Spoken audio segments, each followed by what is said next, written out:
everybody, I am AAYAN. Today I'm gonna make an easy attractive photo frame.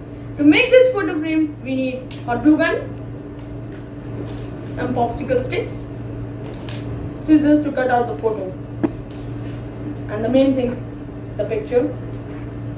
And to make the photo frame attractive, you can use some stickers like this. So let's get started. Now I'm gonna make the frame.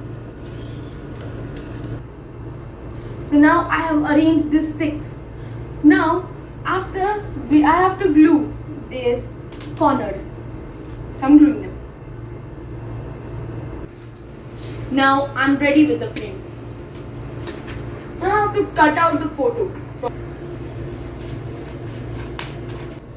Now I'm ready with the photo frame. But it looks simple. So let's make it attractive.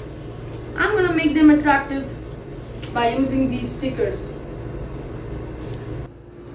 Now the frame is ready and looks like. Thank you for watching and have a nice day. I hope you enjoyed the video. Bye.